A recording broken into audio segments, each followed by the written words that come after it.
ਸਤਿ ਸ਼੍ਰੀ ਅਕਾਲ। ਤੁਸੀਂ ਦੇਖ ਰਹੇ ਹੋ ਟੀਵੀ ਪੰਜਾਬ। ਮੈਂ ਹਾਂ ਜਸਵੀਰ ਤੇ ਖਬਰਾਂ ਦੇ ਇਸ ਬੁਲੇਟਿਨ 'ਚ ਤੁਹਾਡਾ ਸਵਾਗਤ ਹੈ। ਸਭ ਤੋਂ ਪਹਿਲਾਂ ਇੱਕ ਨਜ਼ਰ ਪਾਉਂਦੇ ਹਾਂ ਹੈਡਲਾਈਨਸ ਤੇ। ਕੈਨੇਡਾ ਆਪਣੀ ਫੌਜ ਤੇ ਖਰਚ ਕਰੇਗਾ GDP ਦਾ 2%। ਨਾਟੋ ਦੇ ਅੰਕੜਿਆਂ ਅਨੁਸਾਰ 2023 'ਚ ਕੈਨੇਡੀਅਨ ਫੌਜ ਲਈ ਬਜਟ $36.7 ਬਿਲੀਅਨ ਜਾਂ GDP ਦਾ 1.29%। ਕੈਨੇਡੀਅਨ ਬਾਰਡਰ ਸਰਵਿਸ ਏਜੰਸੀ ਵੱਲੋਂ ਬ੍ਰਿਜੇਸ਼ ਮਿਸ਼ਰਾ ਤੇ ਦੋਸ਼ ਆਇਦ ਭਾਰਤ ਦੇ 700 ਅੰਤਰਰਾਸ਼ਟਰੀ ਵਿਦਿਆਰਥੀਆਂ ਨਾਲ ਕੀਤੀ ਸੀ ਧੋਖਾਧੜੀ।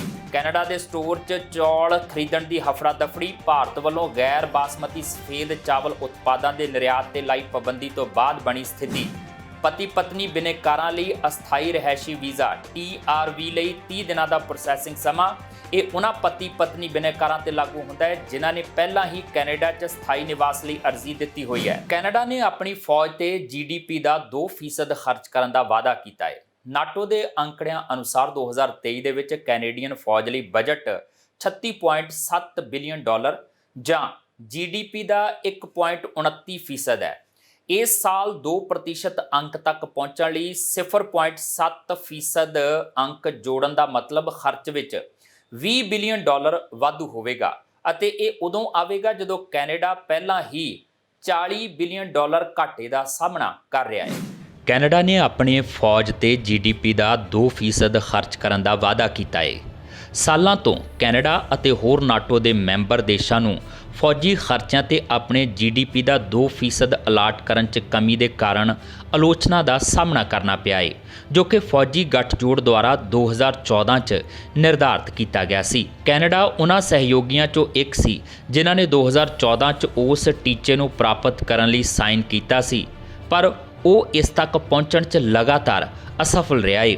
ਹਾਲਾਂਕਿ ਇਸ ਮਹੀਨੇ ਦੇ ਸ਼ੁਰੂ 'ਚ ਨਾਟੋ ਦੇ ਮੈਂਬਰ ਨੇਤਾਵਾਂ ਨੇ ਰਾਸ਼ਟਰੀ ਰੱਖਿਆ ਤੇ ਖਰਚੇ ਨੂੰ ਵਧਾਉਣ ਦਾ ਵਾਅਦਾ ਕੀਤਾ। ਮੌਜੂਦਾ ਟੀਚੇ ਨੂੰ GDP ਦੇ 2% ਨੂੰ ਹਰ ਸਾਲ ਘੱਟੋ ਘੱਟ ਖਰਚ ਕਰਨ ਲਈ ਸਹਿਮਤੀ ਦਿੱਤੀ, ਜਿਸ ਦਾ 5ਵਾਂ ਹਿੱਸਾ ਪ੍ਰਮੁੱਖ ਉਪਕਰਨਾਂ ਅਤੇ ਖੋਜ ਤੇ ਵਿਕਾਸ 'ਚ ਕੀਤਾ ਜਾਂਦਾ ਹੈ। ਫਿਰ ਵੀ ਇਹ ਅਸਪਸ਼ਟ ਹੈ ਕਿ ਅਜਿਹਾ ਟੀਚਾ ਕਦੋਂ ਪ੍ਰਾਪਤ ਕੀਤਾ ਜਾ ਸਕਦਾ ਹੈ। ਹਾਲਾਂਕਿ ਕੈਨੇਡਾ ਨੇ ਬੈਂਚਮਾਰਕ ਲਈ ਸਹਿਮਤੀ ਦੇ ਦਿੱਤੀ ਹੈ, ਪਰ ਇਸ ਨੇ ਇਸ ਤੱਕ ਪਹੁੰਚਣ ਦੀ ਕੋਈ ਯੋਜਨਾ ਨਹੀਂ ਬਣਾਈ। ਇਸ ਬਾਰੇ ਵੀ ਸਵਾਲ ਉੱਠਦਾ ਹੈ ਕਿ ਕੈਨੇਡਾ ਨੂੰ ਆਪਣੀ ਫੌਜ ਤੇ ਹਰ ਸਾਲ ਅਰਬਾਂ ਹੋਰ ਖਰਚਣ ਨਾਲ ਕਿਸ ਕਿਸਮ ਦੇ ਬਜਟ ਦੇ ਦਬਾਅ ਦਾ ਸਾਹਮਣਾ ਕਰਨਾ ਪਵੇਗਾ ਤੇ ਕੀ ਇਹ ਵਾਧੂ ਖਰਚ ਦੇਸ਼ ਦੀਆਂ ਰੱਖਿਆ ਬਲਾਂ ਨੂੰ ਬੁਨਿਆਦੀ ਤੌਰ ਤੇ ਬਦਲ ਦੇਵੇਗਾ। ਕੈਨੇਡਾ ਲਈ ਕਰਜ਼ੇ ਨੂੰ ਲੈ ਬਿਨਾਂ ਆਪਣੀ ਨਾਟੋ ਖਰਚ ਪ੍ਰਤੀਬੱਧਤਾ ਨੂੰ ਪੂਰਾ ਕਰਨ ਦਾ ਕੋਈ ਰਸਤਾ ਨਹੀਂ ਹੋਵੇਗਾ। ਇਹ ਫਰੇਜ਼ਰ ਇੰਸਟੀਚਿਊਟ ਦੇ ਵਿੱਤੀ ਅਧਿਐਨ ਦੇ ਨਿਰਦੇਸ਼ਕ ਜੈਕ ਫੂਸ ਦੇ ਅਨੁਸਾਰ ਹੈ, ਜਿਸ ਨੇ ਹਾਲ ਹੀ 'ਚ ਟੋਰਾਂਟੋ ਸਨ ਦੇ ਵਿੱਚ ਇੱਕ ਕਾਲਮ 'ਚ ਲਿਖਿਆ ਹੈ ਕਿ ਕੈਨੇਡਾ ਆਪਣੀ ਵਿੱਤੀ ਸਥਿਤੀ ਨੂੰ ਗੰਭੀਰਤਾ ਨਾਲ ਕਮਜ਼ੋਰ ਕੀਤੇ ਬਿਨਾਂ ਫੌਜ ਤੇ ਖਰਚੇ ਨੂੰ ਵਧਾ ਨਹੀਂ ਸਕਦਾ, ਜਦ ਤੱਕ ਕਿ ਇਹ ਅੰਤ ਵਿੱਚ ਅਜਿਹੇ ਖਰਚਿਆਂ ਨੂੰ ਮੌਜੂਦਾ ਸਮੇਂ ਵਿੱਚ ਹੋਰ ਪਸੰਦੀਦਾ ਸੰਘੀ ਪਹਿਲ ਕਦਮੀਆਂ ਅਤੇ ਪ੍ਰੋਗਰਾਮਾਂ ਨਾਲੋਂ ਤਰਜੀਹ ਦੇਣ ਲਈ ਤਿਆਰ ਨਹੀਂ ਹੈ। ਨਾਟੋ ਦੇ ਅੰਕੜਿਆਂ ਅਨੁਸਾਰ 2023 'ਚ ਕੈਨੇਡੀਅਨ ਫੌਜ ਲਈ ਬਜਟ $36.7 ਬਿਲੀਅਨ ਜਾਂ GDP ਦਾ 1.29% ਹੈ। ਇਸ ਸਾਲ 2% ਅੰਕ ਤੱਕ ਪਹੁੰਚਣ ਲਈ 0.7% ਅੰਕ ਜੋੜਨ ਦਾ ਮਤਲਬ ਖਰਚ 'ਚ $20 ਬਿਲੀਅਨ ਵਾਧੂ ਹੋਵੇਗਾ ਤੇ ਇਹ ਉਦੋਂ ਆਵੇਗਾ ਜਦੋਂ ਕੈਨੇਡਾ ਪਹਿਲਾਂ ਹੀ $40 ਬਿਲੀਅਨ ਘਾਟੇ ਦਾ ਸਾਹਮਣਾ ਕਰ ਰਿਹਾ ਹੈ।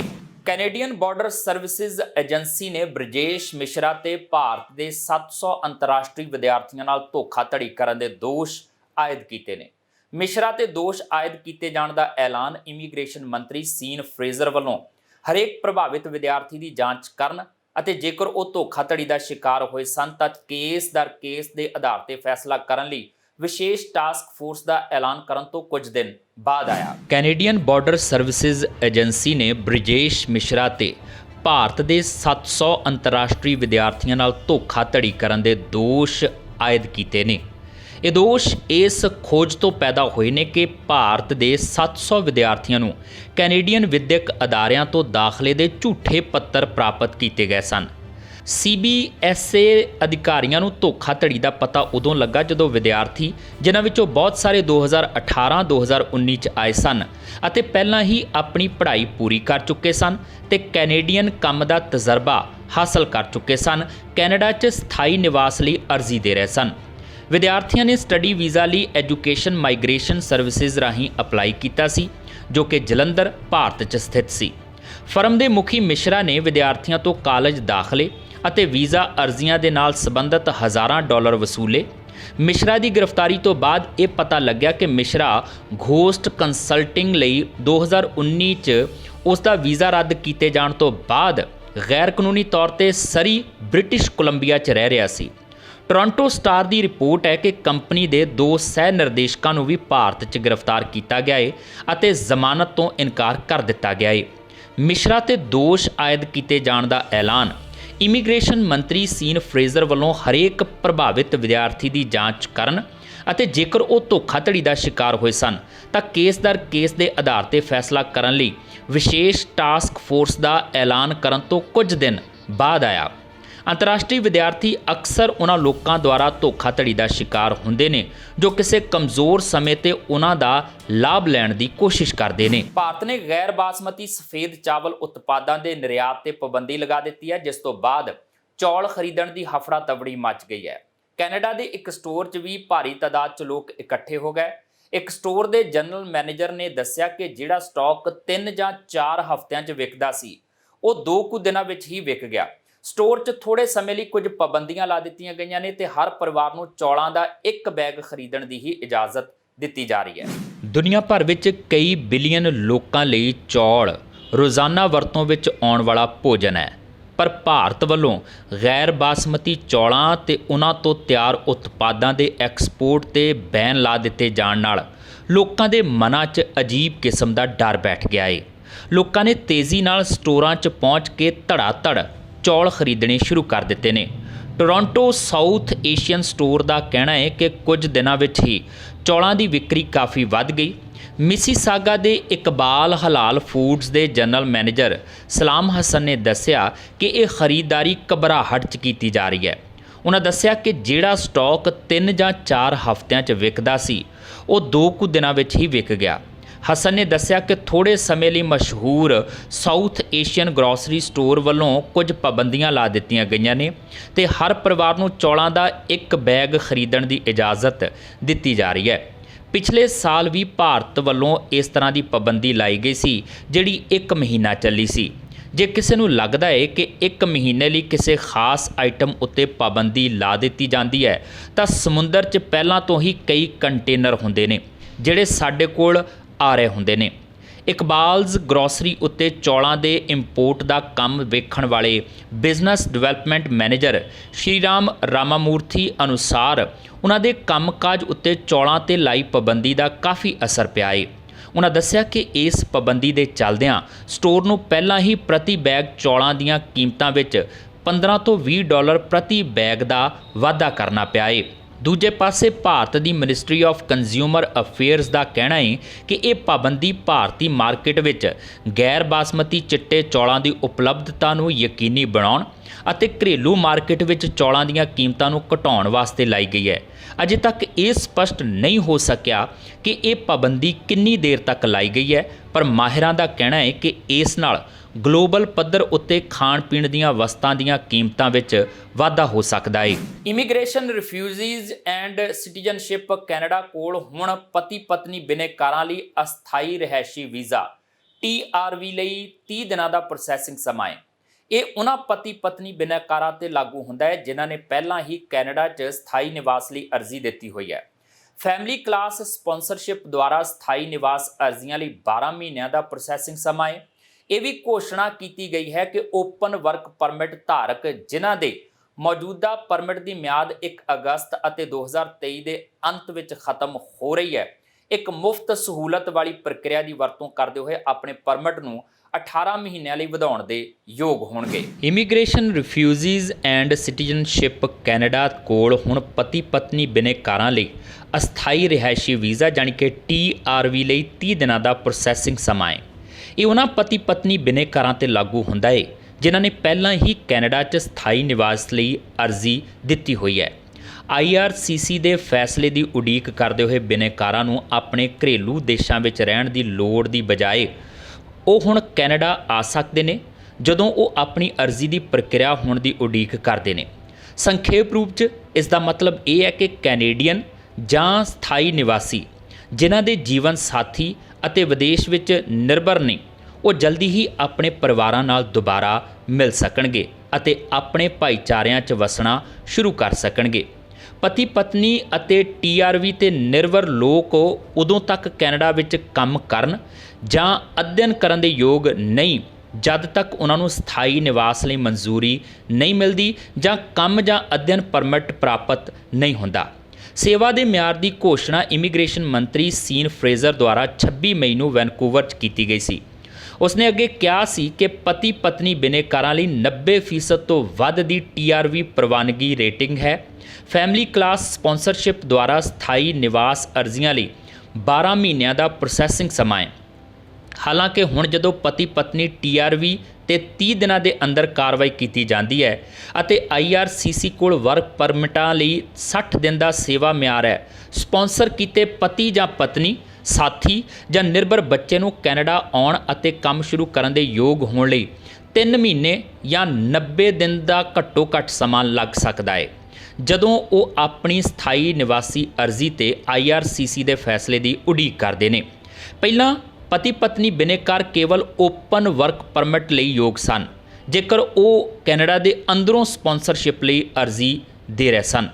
ਫਰੇਜ਼ਰ ਨੇ ਇਹ ਵੀ ਘੋਸ਼ਣਾ ਕੀਤੀ ਕਿ ਓਪਨ ਵਰਕ ਪਰਮਿਟ ਧਾਰਕ ਜਿਨ੍ਹਾਂ ਦੇ ਮੌਜੂਦਾ ਪਰਮਿਟ ਦੀ ਮਿਆਦ 1 ਅਗਸਤ ਅਤੇ 2023 ਦੇ ਅੰਤ 'ਚ ਖਤਮ ਹੋ ਰਹੀ ਹੈ, ਇੱਕ ਮੁਫਤ ਸਹੂਲਤ ਵਾਲੀ ਪ੍ਰਕਿਰਿਆ ਦੀ ਵਰਤੋਂ ਕਰਦੇ ਹੋਏ ਆਪਣੇ ਪਰਮਿਟ ਨੂੰ 18 ਮਹੀਨਿਆਂ ਲਈ ਵਧਾਉਣ ਦੇ ਯੋਗ ਹੋਣਗੇ।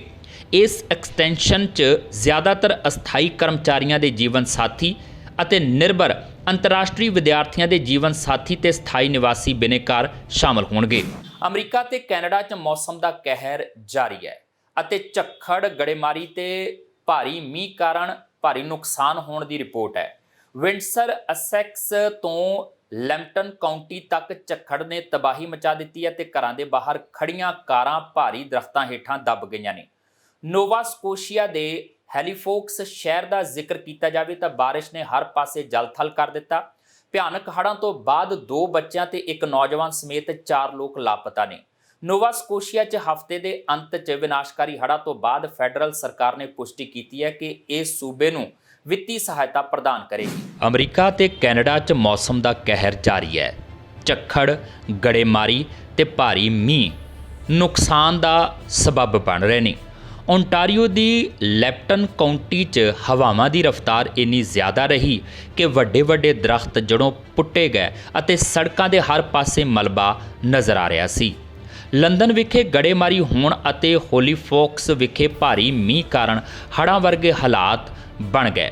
ਉਧਰ ਅਮਰੀਕਾ ਦੇ ਉੱਤਰੀ ਰਾਜਾਂ 'ਚ ਮੁੜ ਭਾਰੀ ਮੀਂਹ ਪੈਣ ਅਤੇ ਤੇਜ਼ ਹਨੇਰੀ ਚੱਲਣ ਦੀ ਪੇਸ਼ਨਗੋਈ ਕੀਤੀ ਗਈ ਹੈ। ਕੈਨੇਡਾ ਦੇ ਓਨਟਾਰੀਓ ਸੂਬੇ ਦਾ ਜ਼ਿਕਰ ਕੀਤਾ ਜਾਵੇ ਤਾਂ ਵਿੰਡਸਰ, ਐਸੈਕਸ ਤੋਂ ਲੈਂਪਟਨ ਕਾਉਂਟੀ ਤੱਕ ਝੱਖੜ ਨੇ ਤਬਾਹੀ ਮਚਾ ਦਿੱਤੀ ਤੇ ਘਰਾਂ ਦੇ ਬਾਹਰ ਖੜੀਆਂ ਕਾਰਾਂ ਦਰਖਤਾਂ ਹੇਠਾਂ ਦਬ ਗਈਆਂ।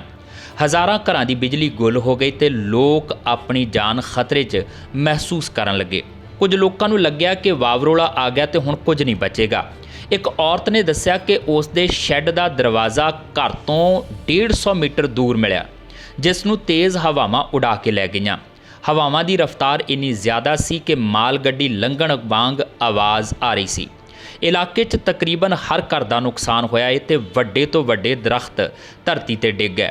ਕਈ ਥਾਵਾਂ ਤੇ ਦਰਖਤ ਡਿੱਗਣ ਕਾਰਨ ਘਰਾਂ ਦਾ ਨੁਕਸਾਨ ਹੋਇਆ ਜਦਕਿ ਕਈ ਥਾਵਾਂ ਤੇ ਗੱਡੀਆਂ ਦਬ ਗਈਆਂ। ਨੋਵਾ ਸਕੋਸ਼ੀਆ ਦੇ ਹੈਲੀਫੋਕਸ ਸ਼ਹਿਰ ਦਾ ਜ਼ਿਕਰ ਕੀਤਾ ਜਾਵੇ ਤਾਂ ਸ਼ੁੱਕਰਵਾਰ ਬਾਅਦ ਦੁਪਹਿਰ ਤਕਰੀਬਨ 3:30 ਵਜੇ ਸ਼ੁਰੂ ਹੋਈ ਬਾਰਿਸ਼ ਨੇ 4 ਵਜੇ ਤੱਕ ਹਰ ਪਾਸੇ ਜਲ-ਥਲ ਕਰ ਦਿੱਤਾ। ਰਾਤ 10 ਵਜੇ ਤੱਕ ਹਾਲਾਤ ਇੰਨੇ ਵਿਗੜ ਗਏ ਕਿ ਹੈਲੀਫੈਕਸ ਰੀਜਨਲ ਮਿਊਨਿਸਪੈਲਿਟੀ ਵੱਲੋਂ ਐਮਰਜੈਂਸੀ ਅਲਰਟ ਜਾਰੀ ਕਰ ਦਿੱਤਾ ਗਿਆ।